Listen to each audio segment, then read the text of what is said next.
सालों से Bhojpuri film industry में काम कर रही हूँ और मैंने 150 से ज़्यादा फिल्में करी हुई हैं।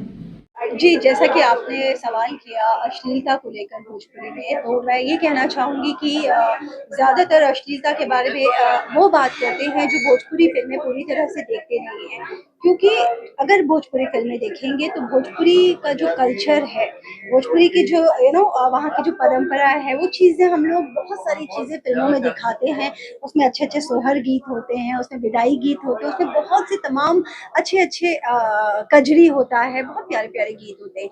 लेकिन अगर असली सवाल आता है अश्लीलता का, तो वो उसके लिए मैं ब्लेम करना चाहूँगी भोजपुरी एल्बम्स को, क्योंकि वहाँ पे सेंसरशिप नहीं होती है। भोजपुरी फ़िल्मों में अगर कुछ भी थोड़ा-सा ज़्यादा दिखाया जाता है, तो जिस तरह से सेंसर हो जाता है, वो कट जाता है सीन, या सर्टिफ़िकेट उसको यूए दे दिया जाता है या ए दे दिया जाता है। उसी तरह से मैं चाहती हूँ कि जिस तरह से एल्बम वाले जो लोकल सिंगर्स आके जो अपनी मनमानी कर रहे हैं और जो किसी भी तरह का हिट होने के लिए या ज़्यादा व्यूज़ पाने के लिए जो वो द्विअर्थी गाने बना रहे हैं या हिट होने के लिए उनको एक सिंपल सा फॉर्मूला मिल गया है, तो मैं चाहती हूँ उस पे भी सेंसर लगना चाहिए और एल्बम्स में जो अपनी मनमानी कर रहे हैं वो पूरी तरह से बंद होना चाहिए।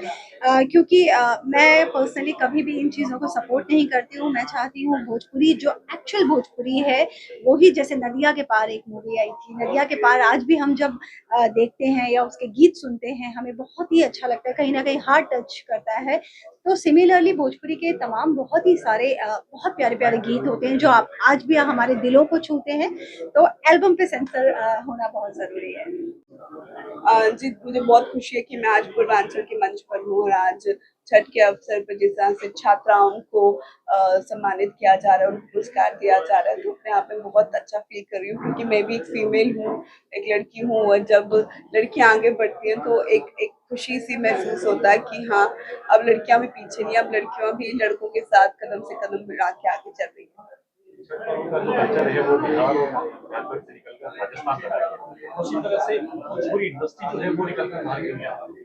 आई थिंक जिस तरह से छठ को पूरे इंडिया में आने में थोड़ा टाइम लग गया, अब जाके जो छठ है पूरे देश में बहुत ही जोरों शोरों से मनाया जा रहा है और मुझे लगता है कि जल्दी ही भोजपुरी इंडस्ट्री भी इस तरह से जो है पूरे देश में आएगी। अभी भी जैसे गाने बहुत हिट हो रहे हैं, हमारी इंडस्ट्री के जो एक्टर्स हैं, जैसे मनोज तिवारी जी जब गाना गाते हैं तो वो बहुत हिट हो जाता है, पवन सिंह जी गाना गा रहे हैं तो वो हिट हो जा रहा है। तो मुझे लगता है कि जल्दी ही जब वो भोजपुरी में उस तरह का गाना गाएंगे तो वो भी हिट होगा। लेकिन ये लोग हिटों के रास्ते में चले जाते हैं, इंडस्ट्री के लिए कुछ नहीं करते। क्या लगता है आपको किस तरह का बदलाव की जरूरत है? मुझे लगता है कि थोड़ा हमारी इंडस्ट्री में ये सोचने की जरूरत है कि हमारी इंडस्ट्री बहुत सीमित इंडस्ट्री है, तो ज्यादा वर्क करने की जरूरत है। जहाँ पे हम 100% किसी चीज के लिए मेहनत करते हैं, मुझे लगता है कि हमारी इंडस्ट्री में काम करने के 1000% करना पड़ेगा, तभी हम जाके लोगों तक पहुंचेंगे।